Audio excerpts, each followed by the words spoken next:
Isabelle, bonjour. Bonjour Paul. On est sur Metz pour les 35e journées. Comment est arrivé ce thème des particules ultra-fines? Comme tu le sais, nous venions d'aborder à Dijon la thématique de l'amiante. Ouais. Et c'est vrai que ça paraissait logique de montrer que les particules fines, ce n'est pas que l'amiante et que parfois, si l'amiante a pu un peu masquer d'autres problématiques particules dans le BTP, ça nous semblait important de montrer tout ce qui est derrière l'amiante. Et par rapport, j'allais dire, à ces particules fines, c'est comme ça que le Conseil scientifique s'est amusé, entre guillemets, à trouver 3 thématiques prioritaires: silice, diesel, fumée de soudage. Il n'y a pas eu de discussion pour en trouver une 4e. Non, ça nous a semblé un petit peu logique aussi par rapport aux actualités qui étaient en cours sur le plan scientifique. Il y avait un groupe de travail au niveau silice qui était en cours au niveau de l'ANSES. Il y avait quand même pas mal de données qui étaient sorties au niveau fumée de soudage et gaz d'échappement diesel, notamment en ce qui concerne leur effet cancérogène. Et ça nous semblait donc assez logique de partir dans ces 3 directions. Et alors ici, par rapport à la journée de congrès qu'on a eue, tu es responsable d'enseignement ici sur Nancy. J'ai entendu qu'il y avait des internes et des collaborateurs médecins dans la salle. J'allais dire, s'il y avait 4 messages à faire passer sur l'ensemble de ces problématiques, ça serait quoi les messages que l'enseignant dirait? Je crois que le premier message, et c'est celui qui a été porté par Patrick Brochard en introduction, c'est que même si on a abordé particules fines, puis certaines spécificités, comme on vient de le dire, silice, fumée de soudage et gaz d'échappement diesel, il faut quand même prendre du recul et considérer les particules fines dans leur ensemble et pas chercher à regarder les choses une à une. Le deuxième gros message, je crois que ça s'est vu au niveau des résultats d'un certain nombre d'études qu'on a déjà vu aujourd'hui, qu'on verra encore demain, c'est qu'il y a encore énormément de progrès à faire en termes de prévention primaire. C'est vraiment un axe sur lequel il y a un énorme travail encore à faire. Et je pense que pour un jeune interne, comprendre que la prévention primaire, c'est la priorité dans la prévention des risques professionnels, c'est vraiment un élément très important. L'autre élément qui me semblerait important à faire passer, c'est notamment par rapport à la métrologie, c'est que pour interpréter des résultats métrologiques, eh bien, il faut quand même comprendre ce que l'on regarde pour éviter de faire exactement. Pour éviter de faire des fausses interprétations qui peuvent conduire à des interprétations complètement erronées. Et le dernier message, eh bien, c'est que la prévention secondaire, même si c'est quelque part quand on est en échec par rapport à la prévention primaire, eh bien, c'est quelque chose qui doit être réfléchi. Et c'est pas faire quelque chose où il y a des messages tout prêts qui sortent d'une boîte.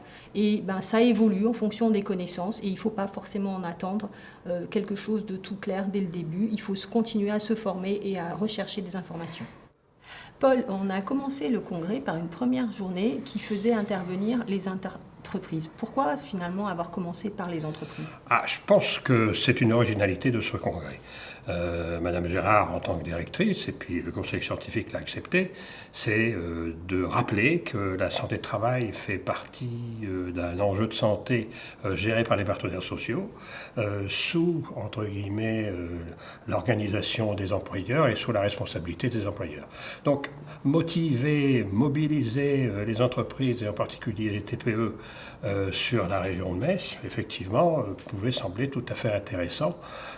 Et on l'a vu, on a réussi à en mobiliser. Alors on a été un peu surpris parce qu'il y avait effectivement un nombre de congressistes qui était quand même non négligeable. Oui, mais je pense que justement, ça les a intéressés d'interagir avec les entreprises. Tout à fait. Et c'est vrai qu'à l'occasion de cette demi-journée, il y a eu à la fois la présentation d'un certain nombre de données innovantes, sur l'exosquelette ou le gel de protection poussière, et puis dans le même temps, avec nos collègues de l'ARAC, de l'OPP, de la CARSAT, j'ai pu rappeler les éléments fondamentaux de l'évolution de notre système santé-travail, où en 1898 on était dans la gestion du risque au sens assurantiel, et où actuellement en 2018 on souhaite que la santé-travail devienne une approche collective, où l'entreprise devienne actrice de sa propre santé.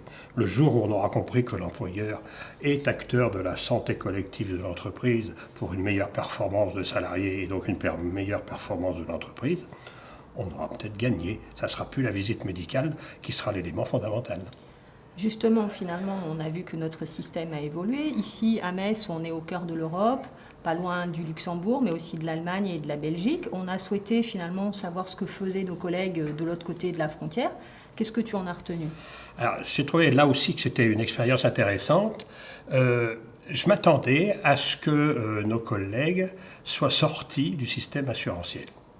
j'ai été effectivement très surpris que les 3 pays sont encore dans une approche santé-sécurité gérée en termes de risques professionnels, en termes de, j'allais dire, assurance et prévention-réparation. La place du médecin est une place de conseiller ou une place de consultant extérieur. On voit bien dans le système belge que leur programme bien-être, comme ils l'appellent, le médecin n'est qu'un acteur de l'équipe pluri et le dernier, et non pas, j'allais dire, l'animateur ou le coordonnateur, comme nous on peut l'avoir, j'allais dire, dans notre système français. Quand on regarde le système allemand, leur BG, comme ils disent, on voit bien que c'est une approche de branche qui n'est effectivement centrée que sur un rapport, entre guillemets, responsabilité de l'entreprise, finance, aide pour le salarié, mais avoir une action collective en termes de santé publique, il n'en parle pas. Mais finalement, alors, ce qu'on retient de ce congrès, c'est que si les particules fines, ça reste encore une problématique actuelle et qu'on a encore pas mal de progrès à faire en termes de prévention. Finalement, en France, on est quand même sur la bonne voie, en tout cas en termes d'organisation de nos services et en termes de moi, je pense qu'on n'est pas les plus mauvais. Si en plus, on pouvait rajouter un tout petit soupçon de traçabilité, pour me faire plaisir, avec effectivement ce lien entre les dossiers médicaux santé de travail et les dossiers médicaux personnalisés, on aurait effectivement réussi ce bon congrès. On va espérer qu'au prochain congrès, on aura fait des progrès sur la traçabilité. Voilà. Au revoir.